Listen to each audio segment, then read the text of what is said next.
औरत जननाट्य मंच दिल्ली का नाटक है जिसे प्रसिद्ध रंगकर्मी सफदर हाशमी और उनके साथियों ने मिलकर लिखा था। नुक्कड़ नाटक नाट्य की एक नई विधा है जो रंगमंच आधारित नहीं है, वरन जिसे कहीं भी किसी भी जगह किसी भी स्थिति में खेला जा सकता है। नाटक का नाम है औरत।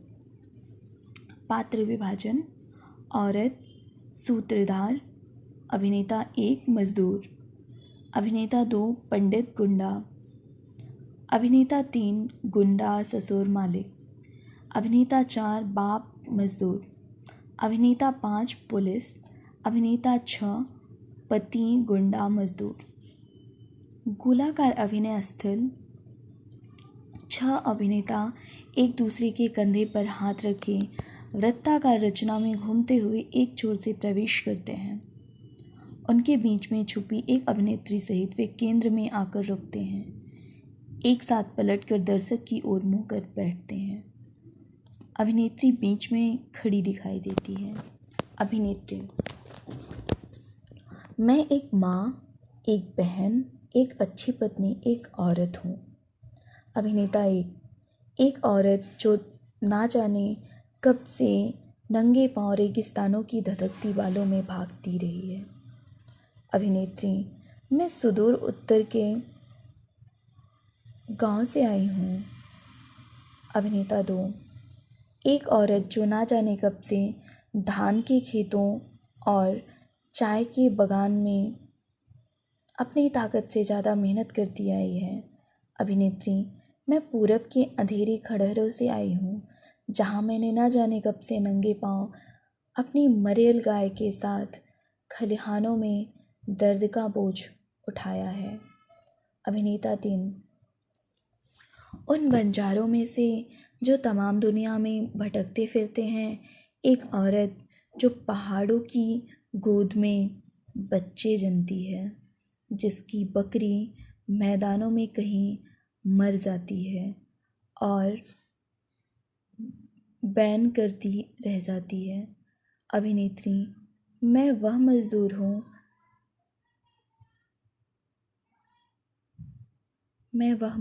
हूँ अभिनेता 4: जो अपने हाथों से फैक्ट्री में भीमकाय मशीनों के चक्के घुमाती है, वह मशीनें जो उस ताकत को उसकी आँखों के सामने हर दिन नोचा करती हैं।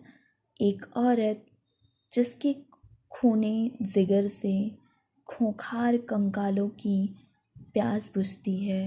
एक औरत जिसका खून बहने से सरमाएदार का मुनाफा बढ़ता है। एक औरत जिसका खून बहने से सरमाएदार का मुनाफा बढ़ता है। अभिनेत्री: एक औरत जिसके लिए तुम्हारी बेहया शब्दावली में। अभिनेता 5: एक शब्द भी ऐसा नहीं जो उसके महत्व को बयान कर सके। तुम्हारी शब्दावली केवल उसी औरत की बात करती है जिसके हाथ साफ हैं, जिसका शरीर नर्म है, जिसकी त्वचा मुलायम है और जिसके बाल खुशबूदार हैं। अभिनेत्री: मैं तो वह औरत हूँ। अभिनेता 6: जिसके हाथों में दर्द की पैनी छुरियों ने घायल कर दिया है। एक औरत जिसका बदन तुमने अंतहीन, शर्मनाक और कमर तोड़ काम से टूट चुका है। एक औरत जिसकी खाल में रेगिस्तानों की झलक दिखाई देती है, जिसके बालों में फैक्ट्री के धुएं की बदबू आती है। अभिनेत्री: मैं एक आज़ाद औरत हूँ। वृत्त के बाहर निकलती हूँ मुट्ठी तानकर आगे किए हुए। बाकी अभिनेता भी उसके पीछे मुट्ठी ताने एक घुटना टेके एक पैर आगे बढ़ाकर बढ़ते हैं। अभिनेता 1: जो अपने कामरेडों भाइयों के साथ कंधे से कंधा मिलाकर मैदान पार करती है। अभिनेता 2, एक औरत जिसने मजदूर के मजबूत हाथों की रचना की है और किसान की बलवान भुजाओं की। बाकी अभिनेता वैसे ही बैठे रहते हैं। अभिनेत्री उनके बीच इधर उधर घूमकर संवाद बोलती है। अभिनेत्री, मैं खुद भी एक मजदूर हूँ, मैं खुद भी एक किसान हूँ। मेरा पूरा जिस्म दर्द की तस्वीर है। मेरी रग रग में नफ़रत की आग भरी है और तुम कितनी बेशर्मी से कहते हो कि मेरी भूख एक भ्रम है और मेरा नंगापन एक ख्वाब। एक औरत जिसके लिए तुम्हारी बेहुदा शब्दावली में एक शब्द भी ऐसा नहीं जो उसके महत्व को बयान कर सके। बाकी अभिनेता पलटकर वृत्ताकार आकृति में एक दूसरे की ओर मुँह करके बैठते हैं। अभिनेता 5, एक औरत जिसके सीने में गुस्से के फफकते नासूर से भरा एक दिल छिपा है। अभिनेता 4, एक औरत जिसकी आँखों में आज़ादी की आग के लाल साए लहरा रहे हैं। अभिनेत्री, एक औरत जिसके हाथ काम करते करते सीख गए हैं लाल झंडा कैसे उठाया जाता है। लाल झंडा उठाती है। सूत्रधार, आइए आपको एक कहानी सुनाए, छोटी सी कहानी, छोटी सी बिटिया की छोटी सी कहानी। औरत 11 का पहाड़ा दोहराती है। एक अभिनेता उठता है बाप के अभिनय में। बाप, मुन्नी मुन्नी मुन्नी कहाँ मर गई तू? चिलम भरने को दी थी और अब तक नहीं लौटी। औरत पास आते हुए, 11 दूनी 22। बाप, क्योरी, यह घर है या स्कूल? घंटा भर हो गया काम से आए, कब तक मैं यूं ही बैठा रहूँगा? मुन्नी। औरत, बाबा मैं याद कर रही थी, मास्टर जी कहते हैं घर पे पढ़ा करो, समझ ना आए तो अपने बाबा से पूछो। बाप, बाबा से पूछो? बाबा से पूछो तो घर बैठो और काम करो। क्या करेगी स्कूल जाके? तुझे कौन दफ्तर जाना है? औरत, मास्टर जी कह रहे थे कल किताब जरूर लाना, नहीं तो नाम काट देंगे। और कह रहे थे स्कूल की वर्दी धुली हुई होनी चाहिए, इंस्पेक्टर साहब आने वाले हैं। बाप, हरामजादों को बच्ची का मन बहलाने के सिवा कोई काम है? यहाँ 2 जून खाने के दाने नहीं हैं घर में, बरसात आने वाली है और छप्पर अब तक ठीक नहीं करा पाए। इन्हें किताबें चाहिए, धुली हुई वर्दी चाहिए। कल से स्कूल बंद। औरत, नहीं बाबा, मैं स्कूल जाऊंगी। बाप, चुप रह, तेरे भाई को स्कूल भेज रहा हूँ, उसी में कमर टूटी जा रही है। औरत रोती हुई, बाबा मैं भी स्कूल जाऊंगी। बाप, बेटिया घर का कामकाज किया कर, कोई बच्ची नहीं रह गई, 10 साल की होने को आई, ढींग की ढींग स्कूल जाएगी। कुछ काम ढूंढ दूंगा तेरे लिए, यह आवारों की तरह उछल कूद बंद कर दे, बड़ा बुरा जमाना आ रहा है। औरत, बाबा एक रस्सा ला दो शाम को खेलने के लिए। बाप, इसलिए कहता हूँ बच्चों को स्कूल भेजना ही नहीं चाहिए। बच्चों को स्कूल भेजो तो कापी किताब का खर्चा, वर्दी का खर्चा, अब ये खेल कूद और एक बला हो तो। औरत, रस्ता ला दो बाबा, रस्ता। बाप, गले में लटका के मर क्यों नहीं जाती कमबख्त? मेरी माँ मर रही है, तू भी मर, पीछा छूटेगा, लड़का है किसी तरह पाल लूँगा। कहाँ से लाऊं तेरे लिए? तनख्वाह के नाम पे पिछले 5 साल से 1 पैसा नहीं बढ़ा, बढ़ाने की बात भी करो तो सालों ने तालाबंदी की धमकी दे दी। और एक तरफ ये है किताब चाहिए, खिलौने चाहिए, चलो बासन माज। हरामजादी कहीं की, स्कूल जाएगी? औरत, जाऊंगी जाऊंगी जाऊंगी। सुबह सारे बच्चे सुंदर कपड़े पहनकर बस में बैठकर जाते हैं। मैं भी जाऊंगी। बाप, उन बच्चों की जितनी फीस है उतनी तेरे बाप की पगार है। चल उठ और लाला से जाकर आटा ले आ। औरत, बाबा वह आटा नहीं देता। बाप, अरे आटा क्यों नहीं देता? उधार देता है, कोई भीख नहीं देता है। औरत, पर बाबा उसका बेटा कहता है। बाप, क्या कहता है? औरत, कहता है अगर उधार में आटा चाहिए तो दुकान बंद होने के बाद अकेले में आना। बाप, सुअर का बच्चा, अगर उधार ना चुकाना होता। बाबा और औरत दोनों अपनी मुद्रा में फ्रीज हो जाते हैं। सूत्रधार उठकर दर्शकों से संबोधित होता है। सूत्रधार, एक दिन बाबा की फैक्ट्री में तालाबंदी हो गई। लाल झंडा हाथ में लेकर चिल्लाते हैं, हड़ताल हमारा नारा है, संघर्ष हमारा नारा है। औरत, मेरे साथ अब इतना बुरा सलूक नहीं होता, लेकिन बोझ मैं अब भी हूँ, इसलिए मेरा लगन तय हो गया है। आज फेरे हैं। लड़का भैया की मिल में 2000 रुपये महीना तनख्वाह पाता है। गाते नाचते बारात का दृश्य। 3 बाराती राम नाम का गौशाला डाले पंडित, दूल्हा और ससुर। पंडित औरत का पल्लू दूल्हा की पैंट से बांधता है।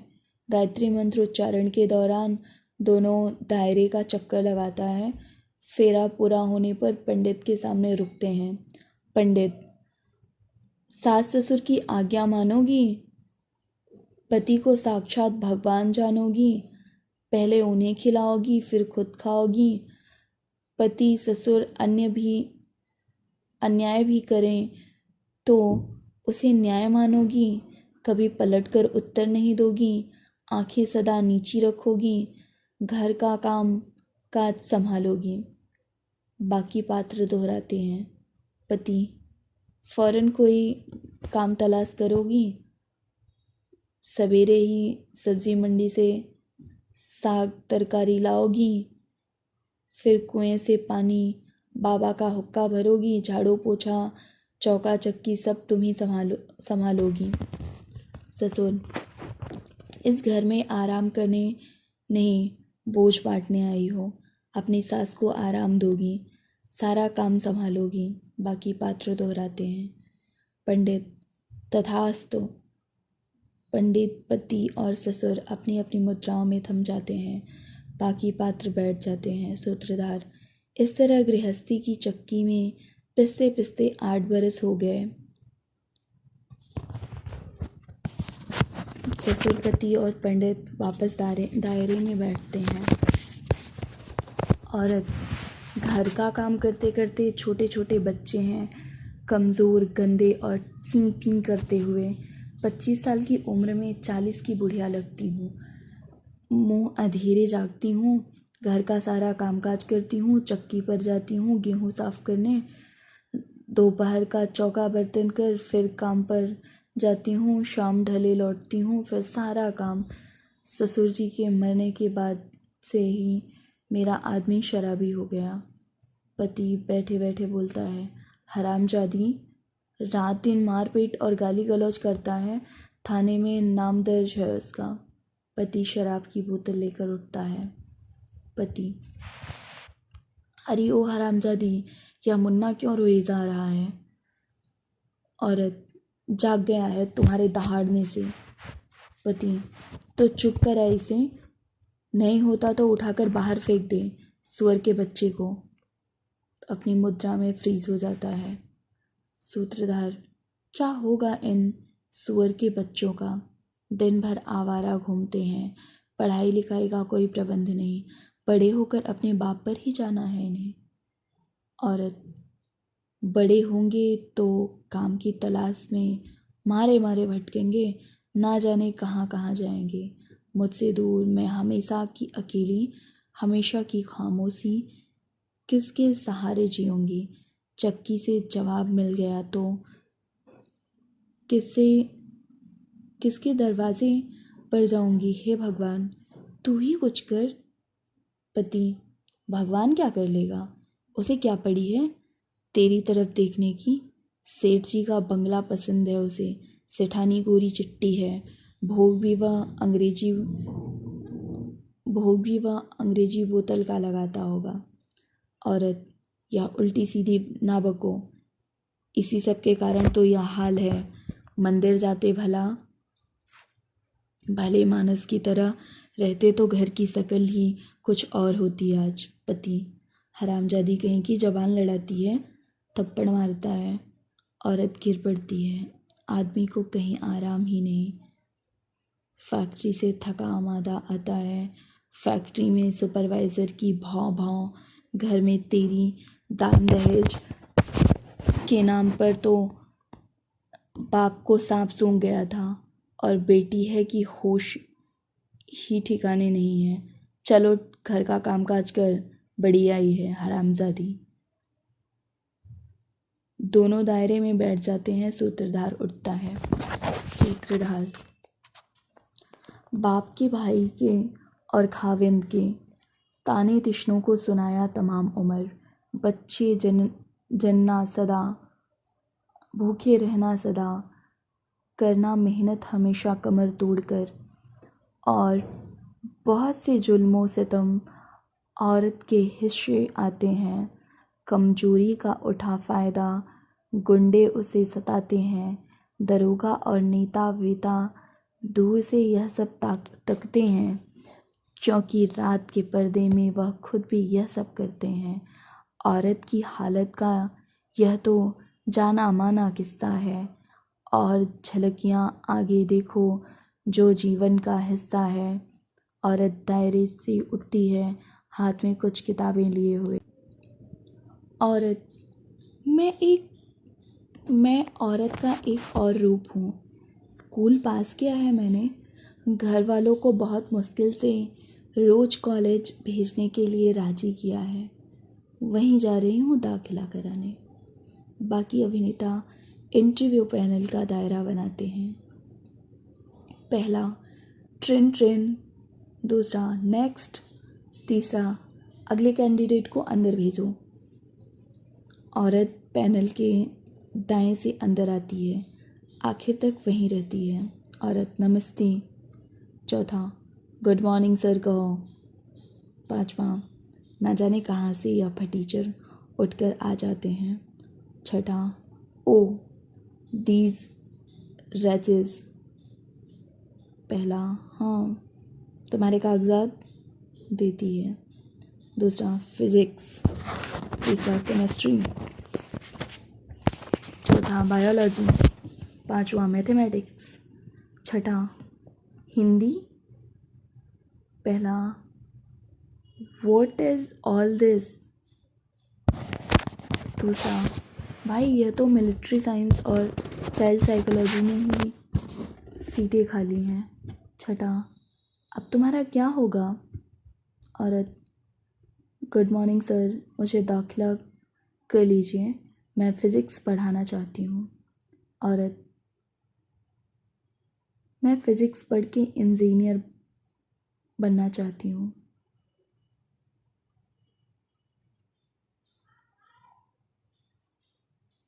गुड मॉर्निंग सर, मुझे दाखिला कर लीजिए, मैं फ़िज़िक्स पढ़ना चाहती हूँ।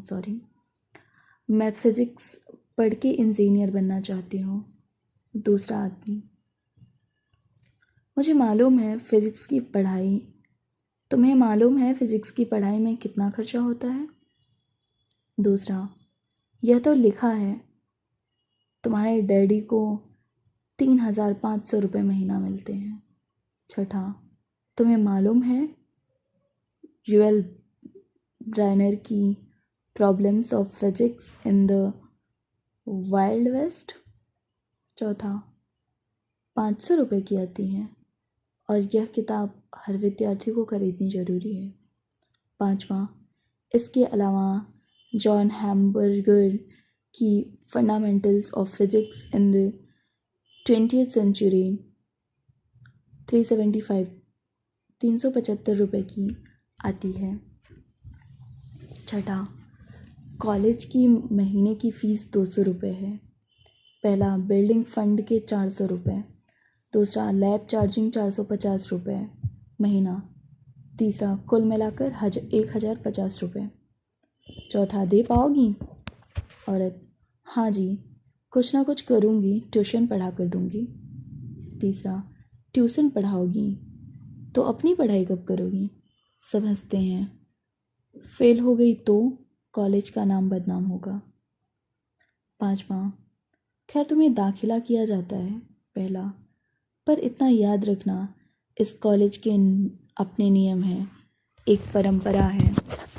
चौथा, लड़कियां लड़कों से बात नहीं करती। पांचवा, लड़कियां कैंटीन में नहीं जाती। दूसरा, राजनीतिक और हड़तालें बिल्कुल बर्दाश्त नहीं की जाती। समझ गई? तीसरा, जाओ कल से क्लास में आना। सब बाहर फीस जमा कर दो। सब अभिनेता बैठते हैं। औरत, खैर दाखिला हुआ, पर आजकल लड़कियों के लिए कॉलेज आना जाना कोई हंसी खेल नहीं है। लगता है पूरा शहर शोहदों और गुंडों से भरा पड़ा है। लड़की देखते ही भेड़ियों की तरह झपटते हैं। अभिनेता उछल कर नाचते हैं। काला चश्मा, गले में भड़कीली रुमाल बांधे पंडित का पाठ करने वाला पुलिस कैंप लगाए हाथ में छड़ी लिए खड़ा होता है। बाकियों को देख मुस्कुराकर ठुमके लगाता है। गुंडे गाते हैं, चली गोरी कॉलेज से घर को चली। तीनों उसके साथ छेड़खानी करते हैं। औरत, ए पुलिस वाले, खड़े दांत क्या निकाल रहे हो? रोकती क्यों नहीं इन्हें? गुंडे पहले डर कर पुलिस पुलिस चिल्लाते भागते हैं। फिर जेब से एक नोट निकालकर पुलिस वाले को देते हैं। पुलिस वाला पलटकर औरत की तरफ बढ़ता है। पुलिस, अरे तमीज़ से बात कर, बड़ी आई है दरोगन। ऐसी ही सीता है तो घर में बैठ, क्यों भटक रही है गली ऊँचे में? और यह सब पसंद नहीं तो टैक्सी में आया जाया कर। गुंडे, टैक्सी टैक्सी। सब अपनी मुद्रा में थम जाते हैं। सूत्रधार, यह रोज ही होता है। शहरी हंसते रहते हैं, शरीफ आदमी गुंडों से घबराते हैं और पुलिस में तो वर्दीधारी गुंडे ही भरे पड़े हैं। पुलिस और गुंडे बैठ जाते हैं। औरत, कॉलेज की पढ़ाई किसी तरह राम राम करके ख़त्म हुई। बड़े घरों से आने वाले फर्राटे से अंग्रेजी बोलने वाले लड़के लड़कियों को अच्छे नंबर मिले। मैं रो धो कर पास हुई तीसरी श्रेणी में। फिर नौकरी की तलाश। एक जगह से इंटरव्यू का बुलावा आया। अंदर गई तो देखा कल तक कॉलेज में आवारागर्दी करने वाला एक सेठ का लड़का आराम कुर्सी पर बैठा था। वही मालिक था उस दफ्तर का जहाँ नौकरी निकली थी। लेकिन मैं समझ नहीं पाई कि इंटरव्यू लेने वाला मेरे शरीर में दिलचस्पी रखता था या मेरी डिग्रियों में। पहला गुंडा मालिक बनकर आता है। गुंडा, मिस आपकी तो सेकंड डिवीज़न है, कंप्यूटर में क्या आता है? औरत, सर मुझे कंप्यूटर नहीं आता। गुंडा, तो फिर क्या आता है? दफ्तर के कामकाज का 15 साल का अनुभव है। औरत, सर अभी तो मेरी उम्र ही 20 साल की है। वैसे कॉलेज में मैंने फिज़िक्स और केमिस्ट्री पढ़ा है, वह सब याद है मुझे। गुंडा, फिज़िक्स केमिस्ट्री, फिर तो आप काले को सफ़ेद और सफ़ेद को काला करना जानती होंगी। औरत, जी मैं समझी नहीं। गुंडा लड़की को अपने आगोश में लेने की कोशिश करता है। गुंडा, इम्पोर्ट एक्सपोर्ट का धंधा होता है यहाँ। रोज़ काले को सफ़ेद और सफ़ेद को काला करना पड़ता है। औरत थप्पड़ मारती है, आपकी शिक्षा किसी काम की नहीं, आप जा सकती हैं। बाकी सब दोहराते हैं, आप जा सकती हैं। पहला गुंडा दायरे में बैठता है। औरत, आप जा सकती हैं। हर जगह यही जवाब मिलता है। अब इस बीएससी की डिग्री का क्या करूं? सभी पात्र खड़े होकर जुलूस बनाते हैं। एक दिन मैंने देखा नौजवान का जुलूस। बहुत से लड़कियां, मैं भी उनके साथ शामिल हो गई। जुलूस में जा मिलती है, नारे लगते हैं, बेरोजगारी दूर करो, बेरोजगारी दूर करो, बेरोजगारी दूर करो।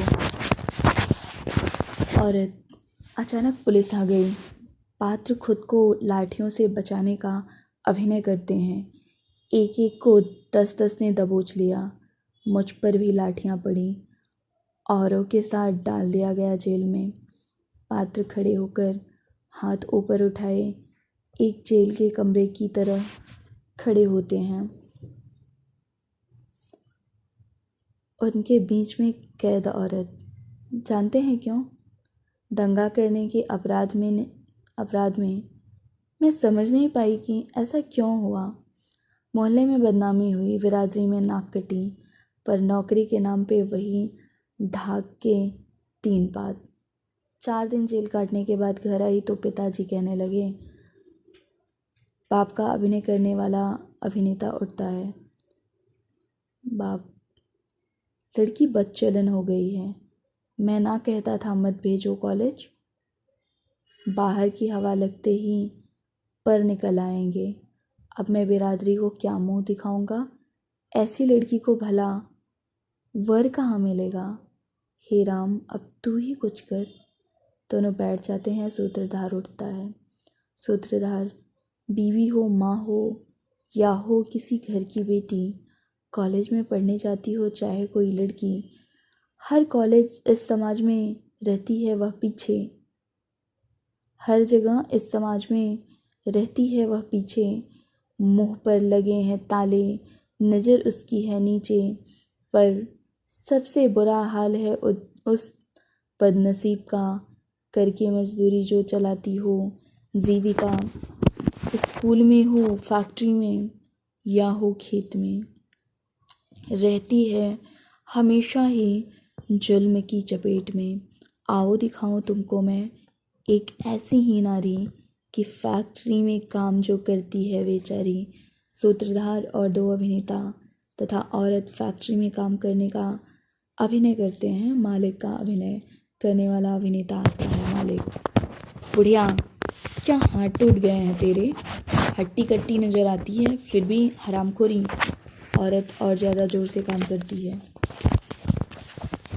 मालिक, अरे नहीं है तेरे बस का तो घर बैठ और सैकड़ों मिल जाएंगे। बाहर लाइन लगाए खड़े रहते हैं। औरत, सबके बराबर का काम करती हूँ फिर भी कम दिहाड़ी देते हो, ऊपर से यह डांट डपट, यह कहाँ तक का न्याय है? मालिक, जवान चलाती है हरामजादी। मारने के लिए छड़ी उठाता है। सूत्रधार, ए सेठ जी, होश में।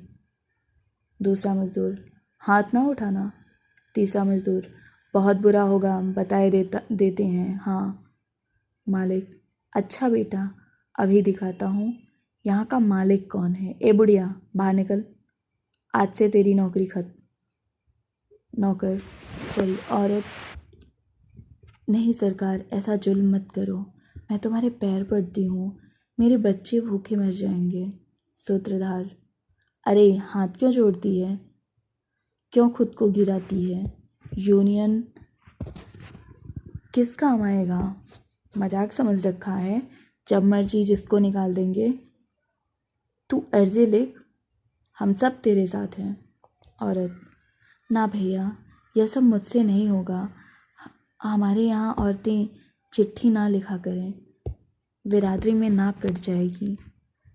मैं जाकर सेठ जी से माफ़ी मांग लूँगी, भगवान ज़रूर कुछ करेंगे। दूसरा, अरे भगवान ही तेरे होते तो इस बुढ़ापे में 2 रोटी के लिए यह दिन दिखलाते।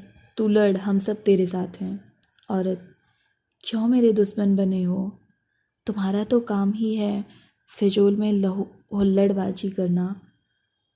बहाना मिलना चाहिए झगड़े का। मेरे पास ना लड़ने की ताकत है ना फुर्सत। मैं सेठ जी से माफ़ी मांग लूँगी। तीनों, मान जा, औरत दौड़कर मालिक के पास जाकर पैरों पर गिर पड़ती है। औरत, सरकार, मैं तुम्हारे पैर पड़ती हूँ, मुझसे गलती हो गई। इन लोगों की वजह से मुझ पर क्यों नाराज़ होते हैं? मेरा पूरा घर बार तुम्हारी ही दया पर जिंदा है। मैं तुम्हारे पैर पड़ती हूँ सरकार। मालिक, बुढ़िया, मुंह से निकली बात पत्थर की लकीर है। कह दिया नहीं है तेरे लिए नौकरी। जा अपने हिमायतियों के पास मांग उनसे नौकरी। हिम्मत है तो रखवा दें काम पर। औरत, सरकार। मालिक चिल्लाकर, चली जा। तीनों दर्शकों से, बेड़ियों से रहम की उम्मीद छोड़ दें। अपनी इन सदियों पुरानी बेड़ियों को तोड़ दें। आ चुका है वक्त, अब इस पार या उस पार का राज जाहिर हो चुका है, असली जिम्मेदार का। औरत लड़खड़ाते कदमों से वापस आती है। मजदूर औरत को बीच में करके नारे लगाते हैं। मजदूर, हर जोर जुल्म की टक्कर में संघर्ष हमारा नारा है। मालिक, यह काम कैसे रुक गया? चलो काम से लगो, मेरा ऑर्डर है। सूत्रधार, जब तक इसे काम पर नहीं लोगे काम शुरू नहीं होगा। मालिक, कह दिया इस बुढ़िया के लिए कोई जगह नहीं है। तीनों, तो पूरी हड़ताल होगी। मालिक, अच्छा यह तेवर है। चीखता है, शेरा, पुलिस। बाकी तीनों अभिनेता भागे आते हैं। मालिक के इशारे पर तीनों मजदूर पर वार करते हैं। वह गिरते हैं। औरत झुककर लाल झंडा उठाती है। औरत, हर जोर जुल्म की टक्कर में संघर्ष हमारा नारा है। हर जोर जुल्म की टक्कर में। सभी अभिनेता उठकर नारा लगाते हैं। सब संघर्ष हमारा नारा है। सूत्रधार, यह वक्त की आवाज़ है, मिल के चलो। सब गाते हैं, यह जिंदगी का राज है, मिल के चलो, मिल के चलो, मिल के